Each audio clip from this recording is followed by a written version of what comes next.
गीता 18 के श्लोक नंबर 62 में भगवान स्वयं कह रहे हैं कि अर्जुन उस परमेश्वर की शरण में जा जिसकी कृपा से परम शांति व शाश्वत स्थान अर्थात सतलोक को प्राप्त होगा।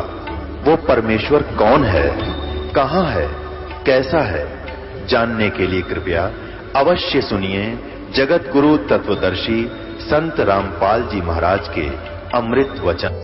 निमंत्रण देने की भीम से भगवान श्री कृष्ण जी ने पूछा कि भीम आपने उस महात्मा सुदर्शन जी को आमंत्रित किया या नहीं। भीम ने कहा प्रभु आमंत्रित तो किया था पर वो तो कुबोल आदमी है।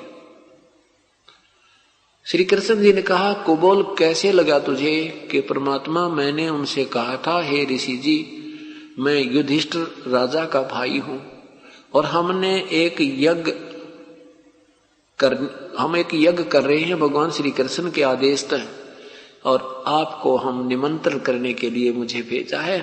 हे ऋषि परवर अवश्य आने की कृपा कीजिए। तो क्या कहा उसने, कहने गया भीम तुम्हारे अन्न को खाकर नरक में नहीं जाना मैंने, तुमने तो ऐसा जुल्म किया है कि शायद पृथ्वी पर कोई कर सकेगा। वो करोड़ों बहन विधवा होगी उन सैनिकों की पत्नी और आज तुम आनंद मना रहे हो, उनकी आंखों से आंसू नहीं सूखे हैं। उनके बच्चे अपनी माँ से लिपट कर पूछ रहे हैं हमारे पिताजी कब आएंगे माँ। माँ कहती है बेटा अभी छुट्टी नहीं मिली है। और फिर ये कहकर बच्चों को एकांत स्थान में जाकर माँ बुरी तरह रो रही है। उधर से बच्चे भी अपनी माँ के ऊपर बैठ चिपट कर रो रहे होते हैं। और थोड़ा सा बड़ा बच्चा है वो कहता है कि अब के पिताजी आ जाएंगे तो उनको कह दूंगा तुम मत जाना मिलिट्री में, मैं जाऊंगा मिलिट्री में पिताजी, आपके पीछे से मेरी माँ बहुत रोती है। ऐसे कहकर वो सारा हाहाकार मचा रहे हैं। और कहा यदि तुमने मुझे बुलाना है तो ऐसी 100 अश्वमेघ यज्ञ का फल मुझे संकल्प कर दो, तब तुम पापियों का अन्न आहार करो। अब श्री कृष्ण जी ने कहा तूने क्या कहा। भीम कहने लगा कि मैंने आपकी और भैया की शर्म थी, नहीं तो उसको बोल आदमी को मैं कूट कराता, उसने मेरी ऐसी बेइज्जती की है। श्री कृष्ण जी ने कहा कि नादान संत के प्रति ऐसी बातें करना भी तुझ पाप का भागी होगा। संत किसी के अहित में नहीं होते और संत जितना भी कड़वा होता उतना ही आपके हित में होता है। उस संत ने जो कहा वो बिल्कुल सच कहा है और चल उसे क्षमा याचना कर। अब मरता क्या नहीं करता, संसार में बेइज्जती हो रही है, शंख बज नहीं रहा, दुनिया कह रही है कि इनके पाप घने हैं, हम क्या करें। वो मंडलेश्वर वहां बैठे कहते हम क्या करें, इन्होंने पाप ही जुल्म ही बहुत किए, नहीं तो शंख बज नहीं जाना था। श्री कृष्ण जी ने भी तो भोजन खा लिया, इससे क्यों नहीं बजा। अब अपने पाले से गेंद फेंकने के लिए कुछ न कुछ तो अटकलबाजी हर इंसान लगाता है। श्री कृष्ण जी ने कहा कि चलो तुम पांचों पांडव और मेरे साथ चलो। रथ में बैठा कर प्रभु साथ लेकर चल पड़े। 1 किलोमीटर 2 किलोमीटर की दूरी पर रथ रोक दिया, वहीं छोड़ दिया। कहता जूते यही निकाल दो और वहां से नंगे पैरों झोपड़ी की तरफ प्रस्थान किया पांचों ने। उधर से सुदर्शन जी को पता था कि इनका काम बने नहीं, क्योंकि जिन महापुरुषों की ये ओट लिए बैठे हैं, जिन भगवानों की ये शरण लिए बैठे हैं, उनसे ये अनमोल काम नहीं हो सकता। तुम कौन राम का जपते जापम तात कटे ना तीनों तापम। अब पता था सुदर्शन जी को कि वो आएंगे फिर सिर में दर्द करेंगे। अपनी झोंपड़ी छोड़कर चल पड़ा कि 15 दिन में आऊंगा। ऐसी लंबा टूर बना के प्रोग्राम। उधर से परमेश्वर ने अपने हंस की इज्जत रखने के लिए और इस परमेश्वर की भक्ति को, अपनी भक्ति को, परमात्मा की महिमा को बनाए रखने के लिए स्वयं सुदर्शन रूप बनाया और उस झोंपड़ी में विराजमान हो गए। अब जो ही श्री कृष्ण और पांचों पांडव वहां पहुंचे श्री कृष्ण जी ने जाते ही दंडवत प्रणाम किया। क्यों? ये स्वाभाविक बात होती है कि चुंबक के सामने लोहा टिक नहीं सकता, अपने आप खिंचाव बन जाता है। श्री कृष्ण जी ने जाते ही दंडवत प्रणाम किया, क्योंकि वो समर्थ शक्ति बैठी थी। अब श्री कृष्ण जी ने प्रणाम किया तो पांचों पांडवों ने भी प्रणाम दंडवत किया। सुदर्शन रूप में प्रभु खड़े हुए और कहा कि हे त्रिलोकीनाथ और हे नरेश पृथ्वीपति, आज मुझे क्यों शर्मिंदा कर रहे हो? मुझ गरीब को क्यों प्रणाम कर रहे हो? क्यों मुझे दोषी कर रहे हो? श्री कृष्ण जी कहने लगे, हे परवरदिगार, हे सृष्टि रचनहार, ये आपके बच्चे हैं और ये युधिष्ठिर राजा है, इन्होंने एक यज्ञ किया है, ये प्रभु आपको आमंत्रित करने आए। प्रभु ने कहा कि मैंने इस भगत से जो शर्त रखी थी मेरी वो पूरी करो। कृष्ण जी को मालूम था कि हे परमात्मा, आपने 100 यज्ञ का फल मांगा है और आप ही की वाणी है, क्योंकि परमात्मा चारों युगों में आकर अपनी महिमा आप ही सुनाते हैं, अपने पाने की विधि बताते हैं कि आप कैसे धनी होगे। संत मिलन को चालियो तजमाया अभिमान, जो जो कदम आगे रखे ओहे युग समान। कि जो प्राणी पूर्ण संत के दर्शन के लिए, सत्संग श्रवण के लिए, मिलने के लिए और विनम्र भाव से आते हैं, अपनी पद और अपने अहम जो भी धन का अहम है, किसी प्रकार का उसको है, वो सब भूलकर ऐसे आवे जैसे कोई मरीज जाता है, भयंकर बीमारी से युक्त व्यक्ति और मेडिकल में जाता है। उस समय उसको याद नहीं रहता तो किस पोस्ट से संबंधित है, उसको याद रहता तो एक मरीज है।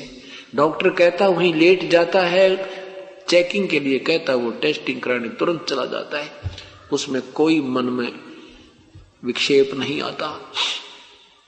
ऐसे भाव से जो प्राणी परमात्मा के चरणों में आते हैं, जहां स्थान मिल जावे ग्रहण करे, जो मिल जावे खा के और शुक्र मनावे, केवल उद्देश्य उसका सत्संग सुनना ही हो, यहां महिमा की भूख नहीं हो, तो उस प्राणी को यहां आने का, जहां से सलाह है वहां से यहां तक आने का जितने भी कदम बनते उतना ही आपको पुण्य मिलता है। ये सत्य प्रभु की वाणी है। तो ऐसे ही कहा कि हे प्रभु, हम पांचों पांडव और मैं ये सब आपके दर्शनार्थ आए हैं, आप अंतर्यामी हैं। आज हमारे अंदर कोई भी अहम नहीं है, इनका तो काम ऐसा खतरनाक अड़ा खड़ा है, इनके अंदर तो आज अहम नाम की चीज नहीं, इनको कोई अभिमान नहीं है। और आप जितने भी कदम हमारे वहां से यहां तक आपके दर्शन के लिए आए हैं, उनका जितना पुण्य बनता है 100 आप रख लीजिए, शेष हमें दे दीजिए, हमारा उद्धार हो जाए। साधु भूखा भाव का, धन का भूखा ना, और जो कोई धन का भूखा है वो साधु भी कोई ना। परमात्मा यही देखना चाहते थे कि इनमें कितनी श्रद्धा है, तो उसी समय उनको विनम्र करना चाहते थे। विनम्र हुए बिना अगर भगवान चले भी जाते और उस समय वो शंख बज भी जाता तो श्री कृष्ण जी ने बजा दिया, कृष्ण जी थे ना हमारे पास। तो ये भ्रम निवारण करना था और परमात्मा की भक्ति को न्यारा छांटना था दाता ने। आज इस दिन के लिए, इस समय के लिए ये प्रमाण छोड़ कर चले गए थे प्रभु। तो परमेश्वर ने कहा कि ठीक है भीम, हम चलते हैं भाई, एक काम कर, मेरी ये सुमरनी दे दे। माला टांग रखी थी खूटी गए, वह नाम जाप करने की मन क्या वाली। अब भीम ऐसा बड़ी, जब वार्ता हुई थी, जब आमंत्रित करने अकेला आया था तो भगवान से कहा था, सुदर्शन से कहा था कि मैं अपने भैया से डरता हूं और अपने भगवान कृष्ण से मुझे शर्माती है, नहीं मैं ऐसा बना देता, तेरा हुलिया बिगाड़ देता, और मैं युद्ध में एक मारूं था 10 मरते थे, तो क्या समझता है मुझे, अरे डिंग पेला था। तो जब वो उतारने लगा वो माला, भीम से माला टस से मस नहीं हुई और पसीने आगे। ये अब मायूसा होकर देख रहा है कि क्या कहूं, अब क्या कहूं इसको, मेरे से माला नहीं उतरती। तो परमात्मा ने कहा, क्यों भीम, तू एक के मारे था 10 मरे थे, पहलवान तार दे देना माला उतार के। वो जान गया एक बात याद सारी है, कहने लगा भगवान मेरे पर नहीं उतरती। और परमात्मा ने ऐसे किया था, अपने आप उतर के माला हाथ में आ गई, क्योंकि उनको उनका सारा भ्रम निवारण करना था। जब तक इंसान निसंशय नहीं होता, संत पर विश्वास नहीं बनता, तब तक काम नहीं बनते। और कहा और सुन ले पहलवान, एक और बात बताऊं तेरे ते, जब तू मुझे आमंत्रित करने आया सुबह सुबह, और जिस तालाब में तूने स्नान किया था, वो बताऊं कौन किस क्या है वो? अखां जी कि वो कुंभकर्ण की खोपड़ी है। कुंभकर्ण का सिर का ये इतना हिस्सा है जिसमें यो इतना बड़ा तालाब भर गया, तेरे पैर भी ना टेके तू स्नान करे था, तू अपने आप मांडी पाक रहा मैं ऐसे कर दूं वैसे। वैसे भीम बहुत शक्तिशाली थे, और ये बताना चाहते हैं कि तेरे से बलि तो बहुत होकर जा लिए, और ना जाना क्या क्या दुर्गति उनकी अब हो रही है। जो विधिवत साधना नहीं करते, वो चाहे कितना ही बलि, कितना ही पृथ्वीपति, चाहे कितना समर्थ हो जाए, उस जीव का कहीं ठिकाना नहीं। तू अब इसी शरीर में अपने आप को समर्थ मान रहा, तेरे पैर भी ना टिके उस सिर की खोपड़ी में, इतना बलि, इतने तगड़े इंसान तेरे तो पैदा हो दिए। अब उनकी पूरी फड़क काट दी परमात्मा ने, उनको कति सीधा कर दिया कि भगवान हमारे से घनी गलती बन गई। चलो बैठा कर रथ में परमेश्वर को उस यज्ञ मंडप में उतारा। कैसी सतीथि थी परमात्मा की, कैसी वेशभूषा थी, लंगोटी, घुटनों तक की धोती, टूटे लीतर जैसे टूटे हुए जूते होते हैं, और फटे पुराने जैसे मैले से कपड़े, दाढ़ी जैसे 2 महीने ना बनाई हो, सिर के बाल ऐसे उलझ पुलझ जैसे एक गरीब ग्रामीण होता है, ऐसी वेशभूषा में। और उन मंडलेश्वरों के पास पहुंचे जो दिन में 2-2 बार स्नान करें थे, 4-4 बार तिलक लगावे थे, और वो बैठे न्यारे न्यारे स्वच्छ आसनों पर, और जाकर देखा कि ये संत आ गया, ये संत लेने गए थे। सब अपने मुख पर ऐसे कपड़ा करके हंस रहे हैं कि ये लाए हैं संत, ये बजाएगा शंख, इनके पापों की तो गिनती नहीं है। भगवान श्री कृष्ण ने अपने हाथों आसन लगाया उस परम पिता का, और कहा विराजमान हो प्रभु। परमात्मा उस पर बैठे। आप सबकी दृष्टि टिकी है कि ये आदमी है, क्या चीज है, ये संत कहां से है, इसकी कोई वेशभूषा संत जैसी नहीं लगती, ये क्या करेगा, इनके क्यों अक्ल मारी गई। भगवान श्री कृष्ण ने कहा बहन द्रौपदी, भोजन बना महापुरुष के लिए, इससे तुम्हारा काम बनेगा। अब द्रौपदी ने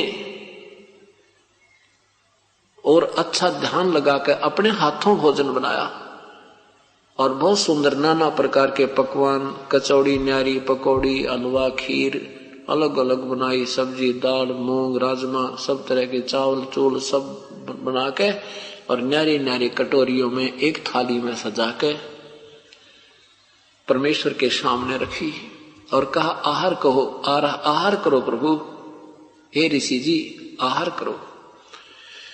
अब क्या किया मालिक ने, वो कटोरियां बाहर रख दी थाली में, उनमें से थोड़ी थोड़ी हर चीज आइटम ले ली, और थाली में डालकर सारी गोल मथोड़ कर ली, सबको मिला लिया, खिचड़ी बना दी, कचौड़ी भी, पकौड़ी भी, दही भी, बड़े भी, खीर भी, खांड भी, दाल भी, सब्जी भी, सब कुछ ऐसे मिला दिया। और जितना वो प्रतिदिन खाते थे उतना सामान रख लिया, बाकी कटोरियां में शेष छोड़ दिया। अब द्रौपदी देख रही है कि भाई इतना बढ़िया भोजन बना दिया, महापुरुष खाएगा और उंगली चाटेगा, ये घास फूस खाने वाला व्यक्ति आज ऐसा भोजन खाएगा, और 20 जगह यूं कहेगा भाई भोजन बनाया द्रौपदी ने। तो बहन की एक कुदरती आदत होती, एक कुदरती स्वभाव होता है, एक शिष्टाचार के नाते कि कोई अतिथि आ जावे तो उसके लिए प्रतिदिन आहार बनने से भी न्यारा एक स्वादिष्ट भोजन और अच्छा भोजन तैयार करती हैं, कि कहीं ये अतिथि बाहर जाकर के यूं ना कह दे कि बहन ने अच्छा भोजन नहीं बनाना आता, या ये सत्कार ठीक नहीं करना जानते। इस उद्देश्य से द्रौपदी ने 2 घंटे तक धुएं में लकड़ी से आग जला जला कर खाना बनाया, और उसने उम्मीद तो क्या थी कि ये सराहना करेगा, खाता खाता भी यूं कहेगा भी कमाल कर रखा है। और जब देखा वो सारा काम बिगाड़ दिया तो द्रौपदी के मन में खोट आ गया। क्या खोट आया कि रहा शूद्र का शूद्र, इसने खाना भी ना खाना आता, इतना खोट मन में आ गया। उधर से क्या किया परमेश्वर ने, वो 5 बार 5 ग्रास करते थे। सुदर्शन जी ने एक अपना नियम बना रखा था कि अंजल के ऊपर संयम रखना है, नहीं तो घना स्वाद होता, 2 रोटी ज्यादा खा जाता, फिर अंगड़ाई टूटे, नींद आवे। नहीं, कहते प्रथम अंजल संयम राखे, योग युगत सब सतगुरु भाखे। अन्न और जल पर संयम राखे, तब ये भक्ति बनती है। ना घना भी नहीं खावे और कति ना भी नहीं खावे। गीता जी के अध्याय नंबर 6 मंत्र 16 में कहा है कि हे अर्जुन, ये योग यानी भक्ति, ये साधना न तो अधिक खाने वाले की और न ही बिल्कुल ना खाने वाले की, ना ही एकांत स्थान पर बैठकर ये आडंबर करने वाले की, और ना ही अधिक जागने वाले की, और ना ही ज्यादा सोने वाले की सफल होती है, कभी सफल नहीं होती। तो इसलिए उसने ऐसे 1 ग्रास खाया। उस शंख ने आवाज की जो अलग रखा था, आवाज दी।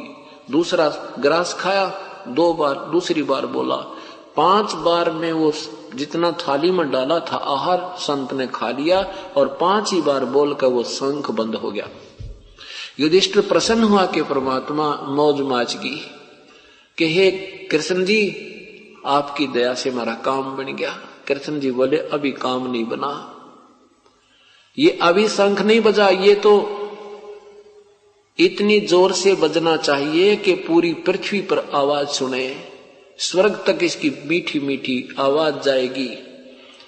और ये तो 5 बार बजकर बोल गया है। कोई त्रुटि है अपने घर में, कि कोई अपनी ही त्रुटि है इस संत में। कभी फिर कहा युधिष्ठिर ने कि परमात्मा अब किसको बुलाओगे?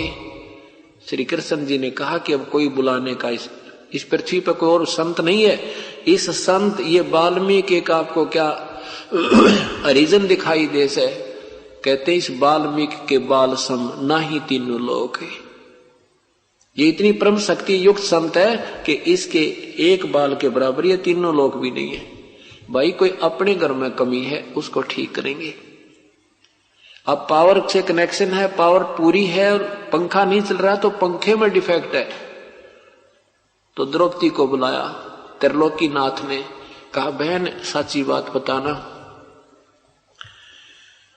आपके मन में क्या? देख श्री कृष्ण जी भी रहे थे कि संत खा रहे हैं तो खाने दो, कैसे खाओ, हमारा फर्ज पूरा हुआ, संत के सामने रख दिया। वो मर्जी के मालिक होते हैं। अब द्रौपदी को भी देख रहा था कि उसके माथे में त्योड़ी पड़ने लग रही है। पूछा कि द्रौपदी सच्ची बताना, आपके मन में क्या आया जब संत ने भोजन पाया? ये शंख किस कारण से नहीं बजा? तो द्रौपदी ने कहा महाराज जी मैं सच बताती हूं, जब मैंने 2 घंटे तक तो रोटी बनाई, आंखें फुड़वाई धुएं में, और मैंने सोचा तो ये था कि ये महात्मा मेरी प्रशंसा करेगा, और इसने जब ये सारा काम बिगाड़ दिया तो मेरे मन में खोट आ गया। प्रभु मेरे मन में ये आया कि शूद्र का शूद्र ही रहा, इसने खाने का भी ना बेरा, कैसे खाया जाता है? तो भगवान श्री कृष्ण ने कहा द्रौपदी तूने महापाप कमा लिया, संत के प्रति ऐसी दुर्भावना लाना एक महापाप और तैयार कर लिया। शंख तो बजना दूर रहा। देखो आपने संत को बुलाया है, 2 रोटी अपने घर सभी खाकर सोते हैं, और तूने ये हलवा खीर बना के क्या मोल ले लिया इस परम संत को? नादान, आप इसके चरण धोकर पी ले द्रौपदी, नहीं तो तुम्हारा शंख तो बजाई नहीं, तो पाप की बागन और एक्स्ट्रा होगी। अब मरता के नहीं करता, चरण लाई प्रात उठा के और परमात्मा के पैर उसमें धोए अपने हाथों द्रौपदी ने, और डाल के उस पानी को कटोरे में, और आधा जब पी लिया, जब श्री कृष्ण जी ने कहा बहन मुझे भी दे दे थोड़ा सा, तो आधा द्रौपदी ने और आधा श्री कृष्ण ने वो धूल भरे चरणों का जल उन दोनों ने पिया। तब वो शंख बजा, इतना जोर का शंख बजा के कण कण में आवाज हुई और पृथ्वी के ऊपर जितने भी वृक्ष थे फलदार फूलदार वो सब फल फूल गए और जो फलदार वृक्ष भी जो है ना फलों से लदपत हो गए। स्वर्ग तक कोई वृक्ष पर्वतों के वृक्ष भी हरे भरे हो गए सब जगह, चाहे वो कहीं रेगिस्तान में भी क्यों नहीं थे। और इतनी सदा एक बहार सी आ गई, तब उन पांडवों की यज्ञ संपूर्ण हुई। बोलो सतगुरुदेव की जय। अब देखिए पुण्यात्माओं, ये 3 ताप का अंतर्गत पाप था, 3 ताप के अंतर्गत कष्ट था, ये प्रेत आत्माओं का दबाव था और वो भी श्री कृष्ण और अन्य ऋषियों से नहीं हट पाया। ये पाप नहीं कटे उनके, ये तो श्री कृष्ण का जो ये तो यहाँ के संत और भगवान एक लेवल के हैं, ये सत्कर मानना। अब इन्होंने ये क्या कराते हैं कि पाप उस जो कर्म में तो फर्क पड़ता नहीं, ये पुण्य और करवा देते हैं बहाने बना के कि इससे इनके और आगे चलेंगे तो कुछ राहत मिल जाएगी, ये तो रहना न्यू का न्यू। उधर से परमात्मा वो भी काम पूर्ण परमात्मा से हुआ, जो उनके ऊपर प्रेत आत्माओं का दबाव था वो भी तब हटा जब परमात्मा ने स्वयं आकर कृपा बख्शी, आहार किया। उनकी यज्ञ भी संपूर्ण पूर्ण परमात्मा से ही हो पाई। पाप नहीं कटे उनके, पाप फिर न्यो के न्यो रह गए। जबकि श्री कृष्ण जी कह रहे थे तुम्हारे पाप कट जाएंगे, समाप्त हो जाएंगे, अपराध नहीं रहेंगे, तुम्हें कोई दुख नहीं रहेगा। अब क्या होता है, गीता जी अध्याय नंबर 7 के मंत्र नंबर 18 में कहा है कि अर्जुन, ये ज्ञानी आत्मा है तो बहुत अच्छी और ये समर्पण भी किया है इन्होंने, लेकिन ये मेरे वाली ही इस घटिया साधना में आश्रित रही।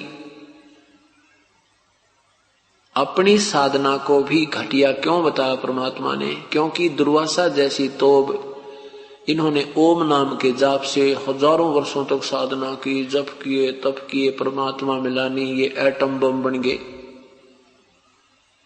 ये एटम बम बन जाते हैं ना, सिद्धियां आ जाती हैं और उन सिद्धियों के आधार पर ये प्रभु पाक जाते हैं, एक दूसरे में सुप्रीम हो जाते हैं। एक दिन दुर्वासा जी द्वारका के पास बनी में जंगल में बैठ गया जाकर, और दुर्वासा जी श्री कृष्ण जी के गुरुजी भी थे। आपने श्री कृष्ण जी के गुरुजी संदीपनी ऋषि सुना है। संदीपनी ऋषि अक्षर ज्ञान के गुरु थे, आध्यात्मिक ज्ञान के जो गुरु थे वो दुर्वासा जी थे। अब दुर्वासा जी जंगल में जाकर बैठ गए। उधर से यादव 56 करोड़ हो चुके थे, इतनी संख्या हो गई थी, 56 करोड़ यादव हो गए थे। और यादव जो है भगवान श्री कृष्ण की महिमा की आड़ में आंडी पाक गए थे। वो संतों का आदर करना भी बंद कर गए थे कि हमारे भगवान श्री कृष्ण हैं, हमें किसकी जरूरत है।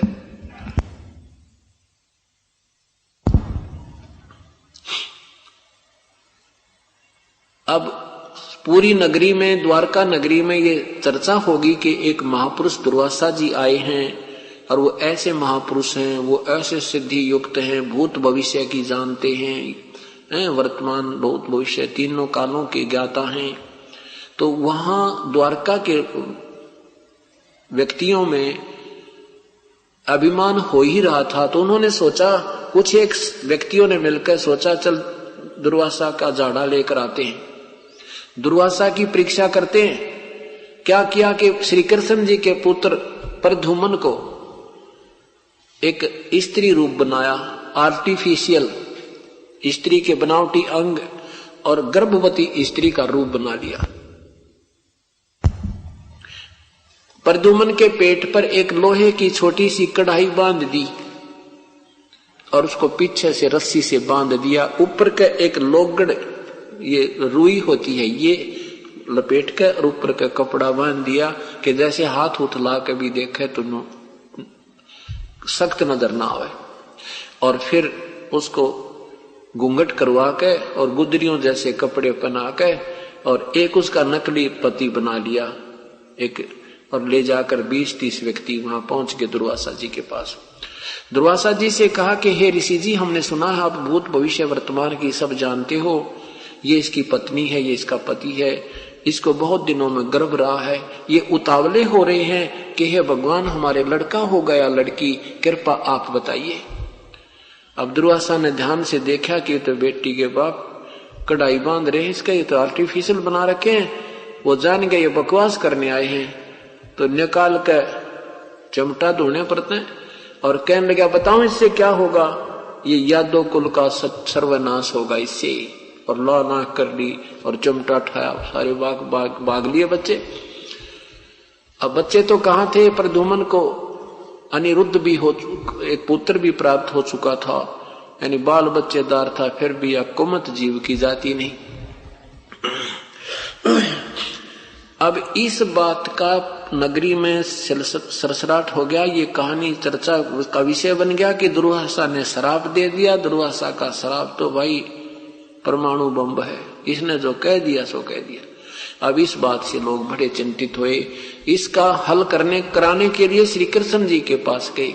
श्री कृष्ण जी ने कहा कि दुर्वासा के पास जाओ और इन बच्चों को ले जाओ, उनके चरणों में डाल दो, वो अक्षमा करेंगे तभी बात बनेगी। अब गांव के मुखिया लोग, समझदार से व्यक्ति उन बच्चों को सबको लेकर गए, ऋषि के सामने चरणों में प्रणाम करवाया कि अक्षमा याचना करो। सब बुजुर्गों ने भी, उन वृद्धों ने भी हाथ जोड़कर कहा ऋषि जी बच्चे थे, गलती होगी, अक्षमा कर दो। दुर्वासा ने कहा कि अब मेरा वचन वापस नहीं हो सकता, अपने बच्चों को संभाल के रखना था, दूसरी बात नहीं करी। खूब उन्होंने पच लिए, पर आगे वापस आ गए, श्री कृष्ण जी के पास आ गए।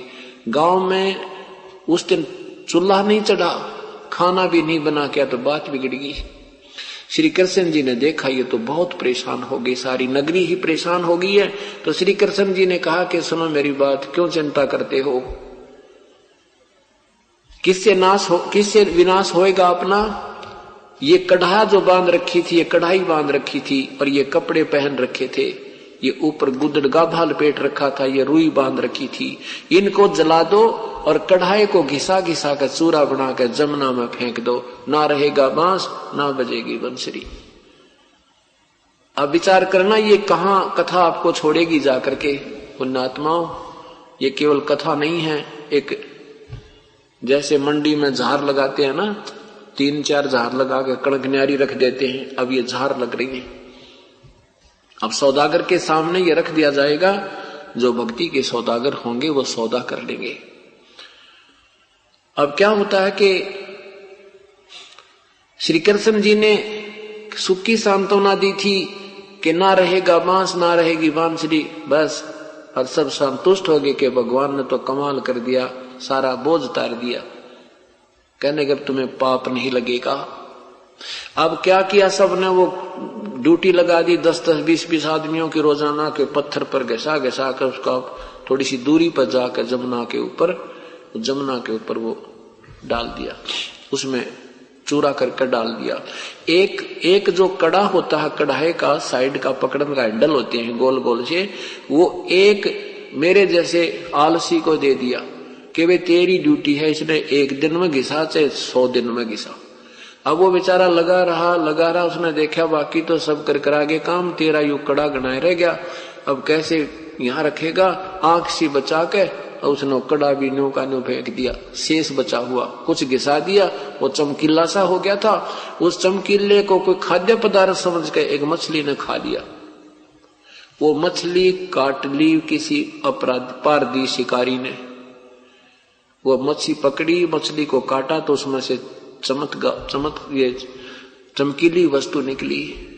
पहले तूने सोचा ये चांदी होगी, सुनार को दिखाई, सुनार बोला भी चांदी नहीं पर लोहा बहुत बढ़िया, बहुत अच्छा इस्पात है। तो उसने सोचा कि चल लोहार से इसका कोई आइटम बनवा लूं, अपने तीर का आगे का हिस्सा बनवा लिया, वो तीर बनवा लिया और उसको विष में यानी जहर में बुझवा के और वो तीर में डलवा के रख दिया। अब कुछ दिनों के बाद वो दुर्वासा जी का वचन फला। सारी नगरी में लड़ाई झगड़े, खेचा तानी, कोई किसी की बात सुने नहीं, माड़ी बड़े छोटे की कोई लाज शर्म नहीं रही।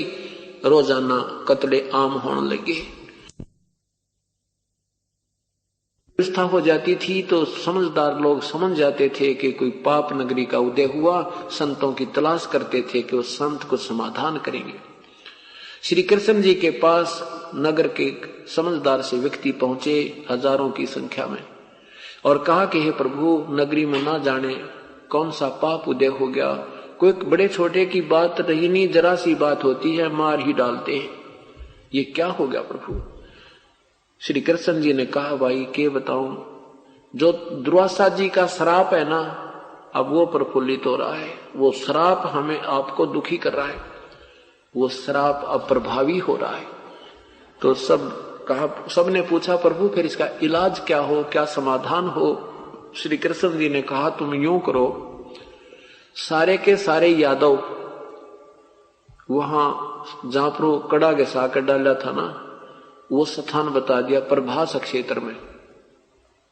प्रभास क्षेत्र में जाकर, बहुत दूर पड़ा था वहां से, प्रभास क्षेत्र में जाकर और बात छोटे से लेकर बड़े तक जमुना में स्नान करके आओ, तुम्हारा पाप खत्म, वो साप खत्म हो जाएगा, दुर्वासा का साप नहीं रहेगा।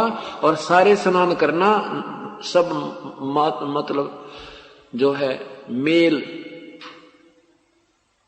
उनको यानी पुरुषों को, बच्चे से लेकर और बड़े तक पुरुष ना खाओ सारे। अब अपने छोटे नवजात शिशुओं को भी ले गए जो 2 दिन के थे, कि मेरे बेटे पर श्राप ना रह जा। एक श्री कृष्ण जी के आदेश से सारे यादव यानी मेल, पुरुष, नर, वो सारे ले गए और वहां पहुंच गए जहां पर वो कड़ा घिसाकर वो चूरा डाला था लोहे का। उससे क्या हुआ कि एक तीखे पत्तों का घास उग गया उस कड़े के उस कणों से। अब यह अनहोनी काल भी तो कसूती चीज है।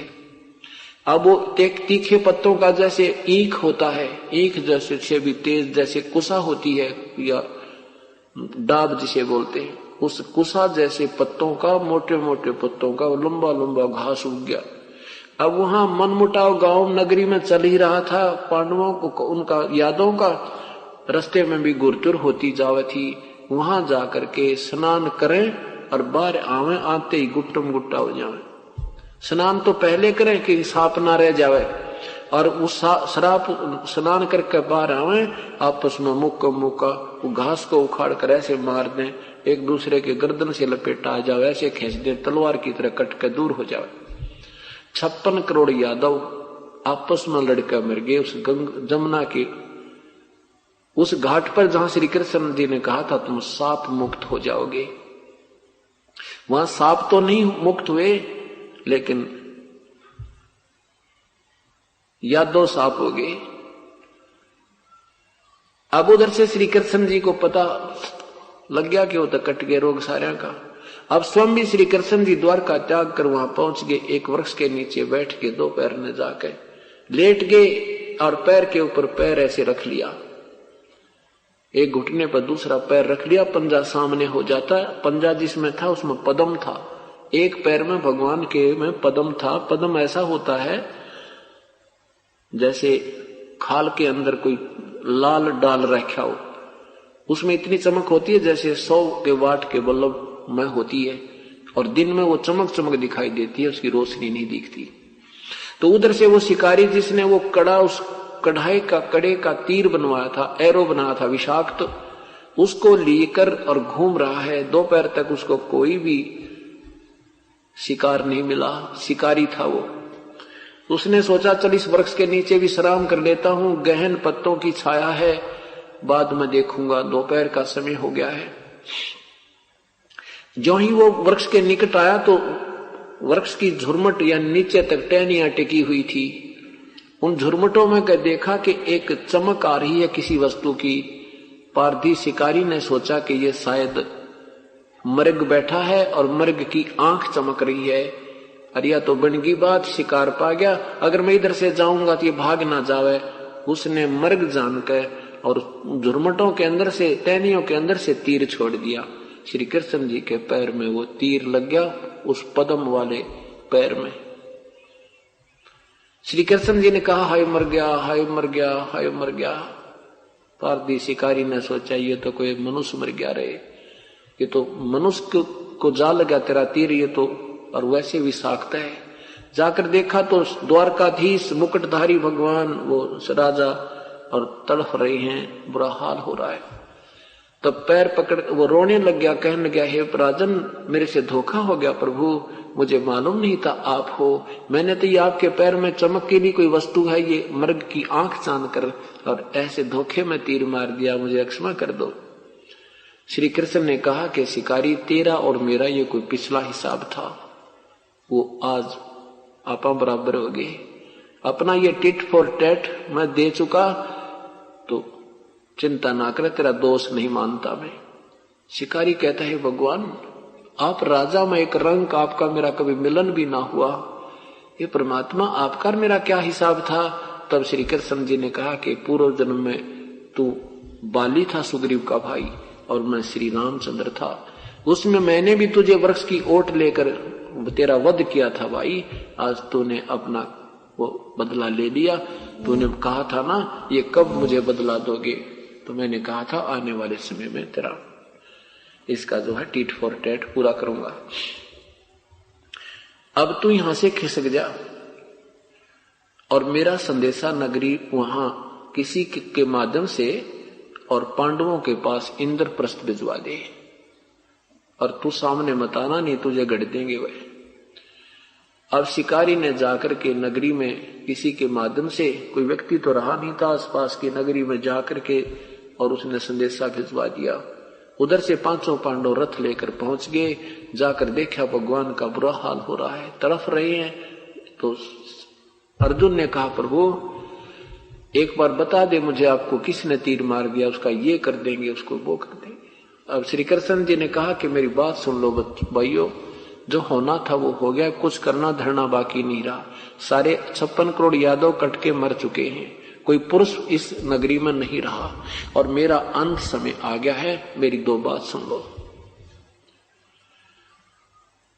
प्रथम तो यह है कि अर्जुन यहां से सब स्त्रियों को वहां ले जाना इंद्रप्रस्थ में, यहां कोई पुरुष नहीं रहा और ये यहाँ के आसपास के लोग इनकी जो है ना दुखी करेंगे। और दूसरी बात मेरी ये है कि मैं तुम्हारा गुरु हूं, तुम मेरे शिष्य हो। पांचों के पांचों यहां से जाते ही राज्य त्याग कर हिमालय में जाकर के तप करके अपना शरीर समाप्त कर देना। तुम्हारे ऊपर युद्ध में किए हुए पापों का बहुत भयंकर दबाव है। अब अर्जुन फिर सुन रहा है भगवान के मुख से कि तुम्हारे ऊपर युद्ध में किए हुए पापों का बहुत दबाव है। उस समय अर्जुन से नहीं रुका गया। तब अर्जुन ने कहा कि प्रभु आप वैसे तो ऐसी स्थिति में हैं कि मेरे इस समय में मेरे ये प्रश्न करना बनता नहीं, शोभा नहीं देता, लेकिन आज मैं रुक भी नहीं सकता। आज अगर मेरी शंका का समाधान नहीं हुआ तो यह शंका रूपी कांटा मुझे जीने भी नहीं देगा। आपकी आज्ञा हो तो मैं प्रश्न करूं। श्री कृष्ण जी ने कहा कि अर्जुन आज तो पूछ ले जो पूछना चाहता है, आज मत कुछ भी ना रखना अपने मन में। आज अंतिम समय में है, मैं सही सत्य बताऊंगा। अर्जुन ने कहा कि प्रभु आपने गीता के ज्ञान में मुझसे कहा था कि अर्जुन तेरे दोनों हाथों में लड्डू हैं, यदि युद्ध में मारा गया तो तू स्वर्ग को प्राप्त होगा और विजयी हुआ तो पृथ्वी का राज भोगेगा। परमात्मा मैंने तेरे आगे हाथ जोड़े, पैर पकड़े, स्पष्ट जवाब दे दिया था मैं युद्ध नहीं करूंगा, तीनों लोकों का भी मुझे को राज्य दे तो भी मैं ये पाप नहीं करूंगा, भिक्षा का अन्न मांग कर खा लूंगा। आपने मुझे बाई फोर्स युद्ध करवाया, मुझे डराया और धमकाया और 100 लालच दिए। और आज आपने कहा था कि मेरे भैया को जब बुरे स्वप्न आ रहे थे तो आपने कहा था ये पाप युद्ध में किए हुए दुखदाई हैं।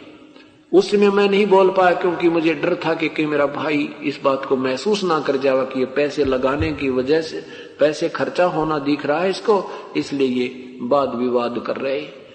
मैं चुप रहा। आज आपने वो फिर दुखती वही जख्म को फिर कुरेद दिया। भगवान आपको क्या मिल गया हमारे साथ ये ऐसा मजाक करने में? अब युधिष्ठिर कहता, अर्जुन ऐसे समय में भगवान से ऐसी बातें करना तुझे शोभा नहीं देता। अंतिम सैया पर ये श्वास ले रहे हैं और आप ऐसी ऐसी कटी जली बातें कर रहे हो, ये शोभा नहीं देता। श्री कृष्ण जी ने कहा, युधिष्ठिर ये ठीक कह रहा है, इसको कहने दे, इसको निकाल लेने दे अपना मन का मैल। तो अर्जुन कहा कि अर्जुन सुन, मैं तुझे क्या बताना चाहता हूं भाई एक बात। आज फिर कहा, हाँ मैं बताना चाहता हूं और आज सच बताऊंगा कि भाई ना तो मुझे ये पता मैंने गीता जी में क्या कहा था और न ही मेरे बस की बात थी भाई इस अपने को सबको नचाने वाला, कोई कठपुतली की तरह नचाने वाली कोई और परम शक्ति है और उसने ये सारा खेल कराया भाई। और ये मेरी एक और आपसे प्रार्थना है, मैं जो कह रहा हूं वो कर लेना, हिमालय में जाकर के ये तप जरूर कर जाना, ये मेरी बात तो मान लेना, तुम्हारे हित में होगी। अब आपने देखा होगा कि श्री कृष्ण जी ने पहले कहा कि इस कढ़ाई को घिसा कर जमुना में डाल दो, तुम्हें सांप नहीं रहेगा। फिर जब वो आपस में लड़ने मरने को तैयार हुए तो कहा उसमें स्नान कर लो जमुना में, तुम्हारा सांप कट जाएगा और सारे लेके जाना। पुण्यात्माओं, अभी तक ये तुक्केबाज मिले हमें, इनके पास समाधान था नहीं, पर गुरु पद पर आने के बाद कुछ अटकलबाजी ना लगाओ तो चेले टूट जाए।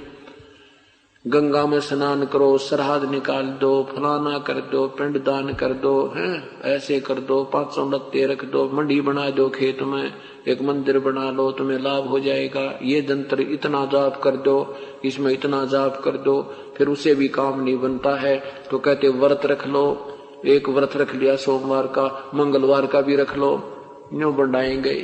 इनसे कोई होना जाना था नहीं।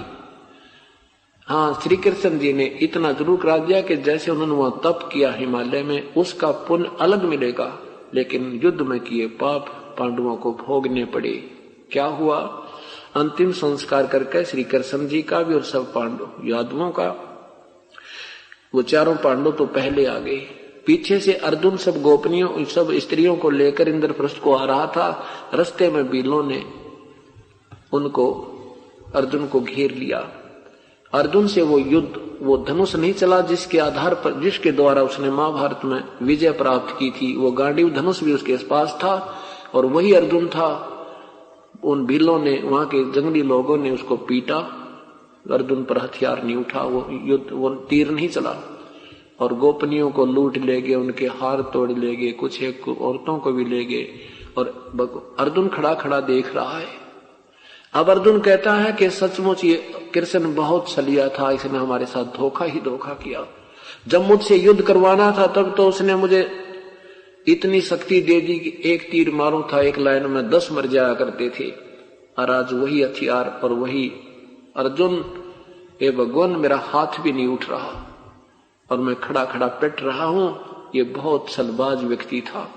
यहां परमात्मा कहते हैं कबीर साहब के, ना तो श्री कृष्ण छलिया थे, तुम मूल को नहीं जानते, इस सब की जड़ ये काल ज्योति निरंजन है, इसी ने शक्ति प्रदान की थी और कृष्ण जी हर की तो सुखी महिमा बन रही थी और ये जीव दाब जाते थे। हाँ, और इनसे होना जाना कुछ था नहीं।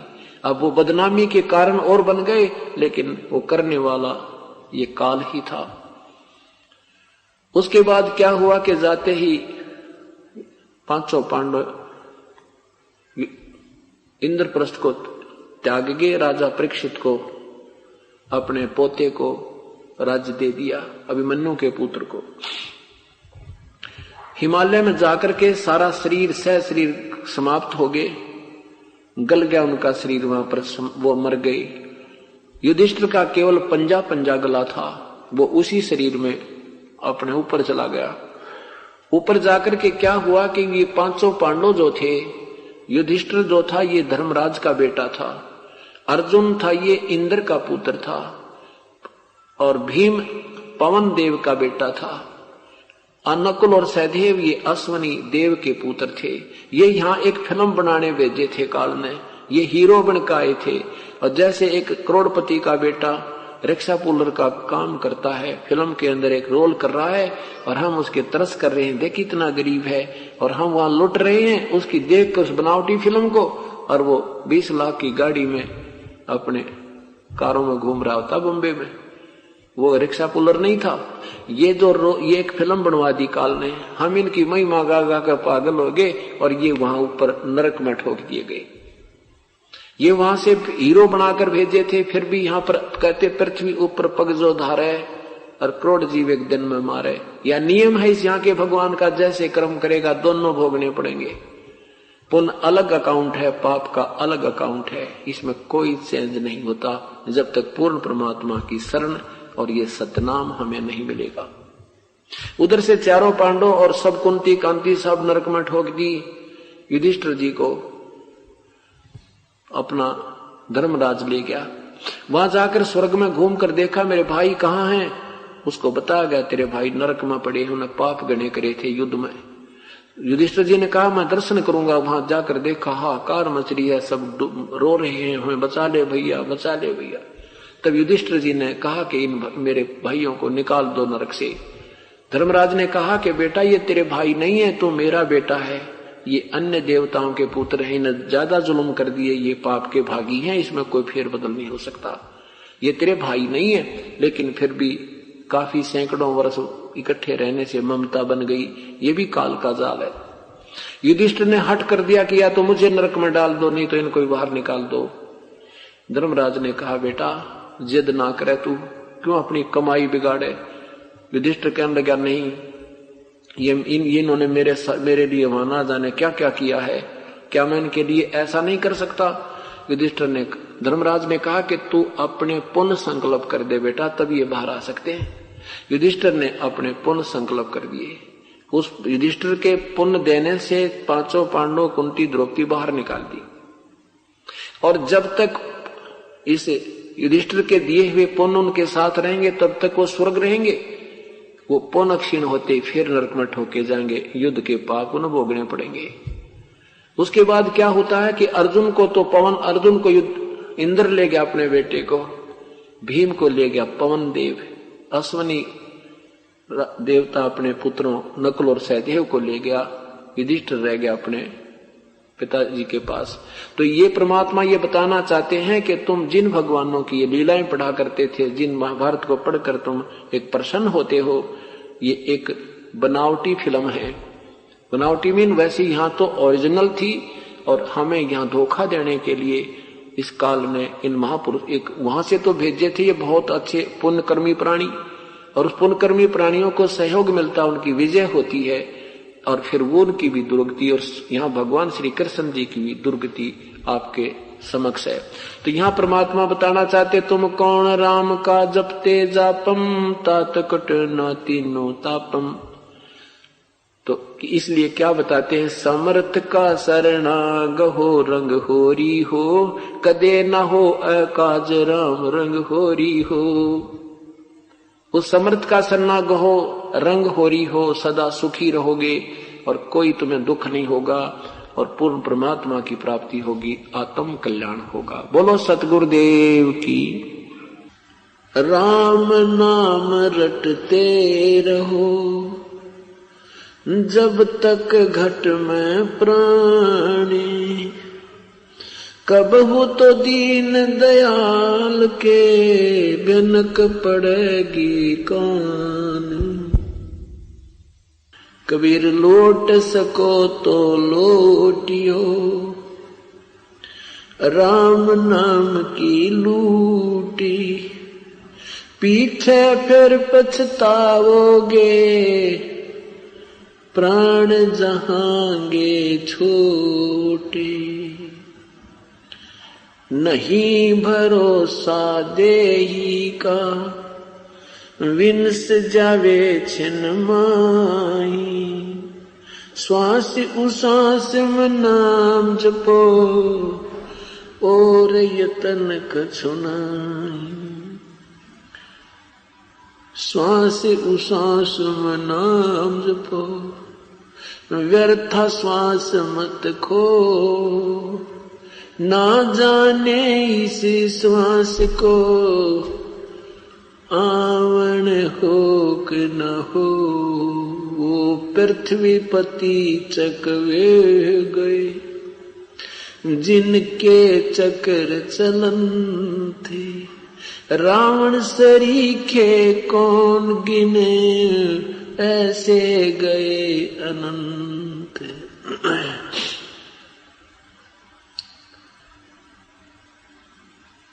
परमपिता परमात्मा पूर्ण ब्रह्म कबीर परमेश्वर की महिमा पुण्यात्माएं सुन रही हैं। कल के सत्संग में शाम के समय आपने कली द्वापर युग में करुणामय नाम से परमेश्वर अवतरित हुए थे, स्वयं प्रकट हुए थे। उसमें कुछ एक पुण्यात्माओं का उद्धार किया था, जिनमें से मुख्य 2-3 के विषय में आपको कल बताया। एक भगतमती इंद्रमती जो राजा चंद्र विजय की रानी थी,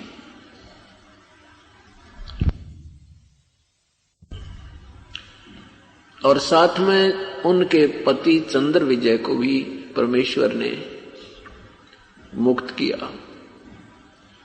भक्त सुदर्शन जी के ऊपर मेहर की, परंतु सुदर्शन जी के माता पिता अपनी रूढ़िवादिता पर अडिग रहे। उन्होंने परमेश्वर के वचनों को नहीं माना, जिसमें सुदर्शन जी सतलोक गमन करने लगे। परमेश्वर ने पूछा, हे प्यारी आत्मा, अब तेरा सतलोक जाने का समय आ गया। तेरी इच्छा है किसी यहाँ के संसार के किसी बहन में, भाई में, माँ में, पिता में, कोई संसार की कोई संपत्ति में, तो बेटा मुझे बता दे। यदि तेरी किसी में आस्था है तो तुझे फिर जन्म मनुष्य का ही देना पड़ेगा, यहीं पर तू फिर आएगा। और तेरी किसी में श्रद्धा नहीं है और मेरे में तेरी अटल आस्था है तो तू मेरे साथ सतलोक चलिए। तब सुदर्शन जी ने कहा, हे प्रभु, आपने ऐसा निर्मल ज्ञान दिया है, आपके दास की कोई आस्था इस संसार की किसी वस्तु में नहीं है। परंतु परमेश्वर, एक मेरे मन में एक विशेष कसक हो रही है। मेरे माता पिता बहुत ही अच्छी आत्मा के हैं, ये बहुत ही साधु वृत्ति के व्यक्ति हैं, परंतु इनका कोई दुष्कर्म इनके सामने अड़ा हुआ है जो परमेश्वर को पहचान नहीं पा रहे। मेरी आपसे प्रार्थना है, ये मेरे दाता, कभी इनको मानव शरीर मिले, इनको भी सद्बुद्धि देना दाता, चरणों में लेना।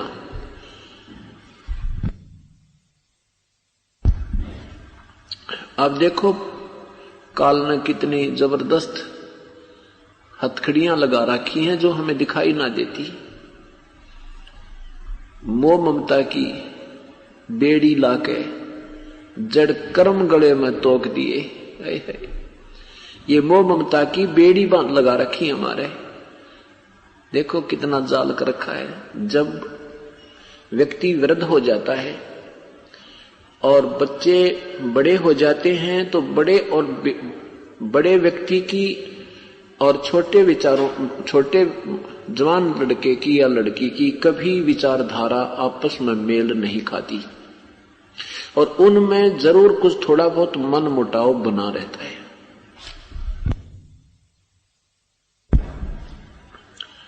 जिस कारण से वो माता पिता बच्चों से तो दुखी होने लग जाते हैं, यानी उनकी बातों से कुछ थोड़ा बहुत परेशान रहने लग जाते हैं, परंतु पोता और पोती में बहुत ज्यादा प्यार बढ़ता चला जाता है। ये भी एक काल का एक विशेष जाल है। ये नहीं समझना कि अपने पोते पोतियों से प्यार नहीं करना या उनसे हमने उनको पालना पोसना नहीं है, नहीं। अब हमें समझ में आ गई कि ये भी परमेश्वर के भेजे हुए बच्चे हैं, ये हमारे घर में आ गए हैं, हमें उपदेश मिल गया है, तो इन आत्माओं को भी राम नाम के रंग में रंग दें। और ये सोच करके ये अपने नहीं हैं, ये हम तो इनके नौकर हैं, परमात्मा ने हमें ड्यूटी लगाई है और ये मालिक के बच्चे हैं, हम तो इनकी आया हैं। इस दृष्टिकोण से उनसे प्यार भी करना है, उनको खिलाना भी है, उनको सत भक्ति रंग में रंग देना है, ये करना है। अगर हम भक्ति मार्ग पर नहीं होते तो फिर पोता पोतियों में बच्चों से भी ज्यादा, अपने पुत्र पुत्री से भी ज्यादा ममता बन जाती है, स्वाभाविक है। क्योंकि काल ने तो यहीं फंसा के रखना है, अंतिम समय में जिसमें भी आस्था रह जाती है, यहाँ संसार की किसी भी वस्तु में आस्था रह जाएगी, आपको पुनर् यहीं आना होगा। चाहे पशु बनकर आओ, चाहे पक्षी बनकर आओ, चाहे उनके कुत्ता बनकर रखवाला करो गली में बैठ के। तो परमात्मा ये तत्व ज्ञान के आधार से हमें समझाना चाहते हैं कि कोट जन्म तरह भ्रमत हो गए, कुछ ना हाथ लगा रे, तो कुकर सुकर खरबा बोरे, कौवा हंस बगारे। अब इन बातों को याद रखेंगे तब हम यहां से चलेंगे आगे को।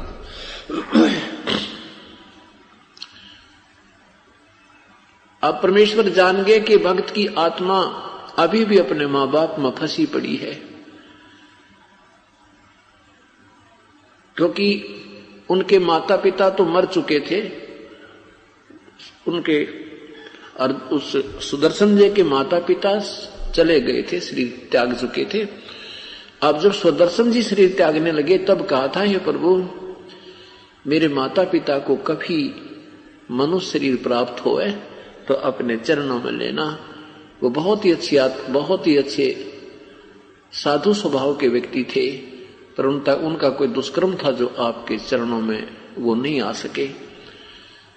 परमेश्वर ने सोचा कि ये नादान अब भी उनमें आत्मा फंसाए पड़ा है, तो उन्हें कहा बेटा तू चिंता मत करे, तेरे मां बाप को मैं पार करूंगा।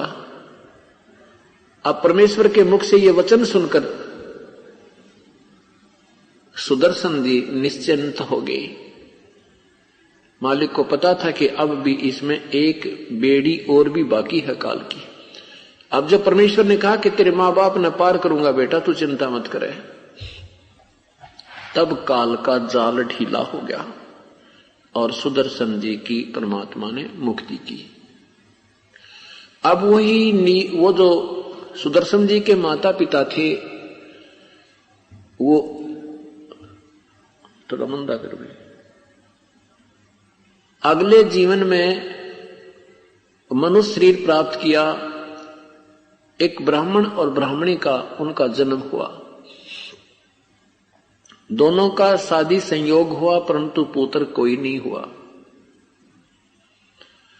परमात्मा 3-4 वर्ष की उम्र का रूप धारण करके उनके द्वार के सामने सुबह सुबह लेटे हुए मिले कबीर परमेश्वर। अब उन्होंने बच्चे को उठाया, प्यार दिया, स्नान कराया और फिर नगरी के अंदर सब जगह ढंढोरा पिटवा दिया कि किसका बालक है, किसी का बच्चा हो तो ले जाओ। राजा को, वहां के कोतवाली को इतला दे दी, वहां के थाने में भी रिपोर्ट दर्ज करा दी। लेकिन 1 महीना, 2 महीना, 6 महीने कोई नहीं लेने वाला आया। तो फिर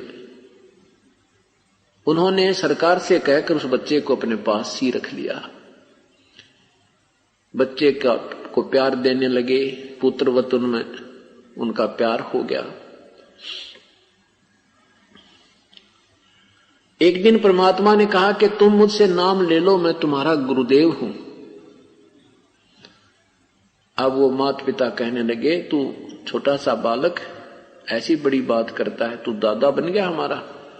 2-4 बार परमेश्वर ने कहा कि तुम हमसे उपदेश लो, तुम यहां काल के जाल में फंसे हुए हो, मैं तुम्हारे लिए सतलोक से आया हूं। पर बालक की बातों पर कौन विश्वास करे। ऐसे ही जैसे आम व्यवहार से कह देते हैं कि तू पिछले जन्म में कोई ब्राह्मण होगा, वो मर कर पैदा हुआ है, अब वो बातें ब्राह्मणों वाली कह रहा तू। एक दिन गुस्से में आकर के ऐसा उसकी वो जो ब्राह्मणी ने ऐसे थप्पड़ लगाने के लिए प्रभु की तरफ हाथ किया था, अंतर ध्यान हो गए।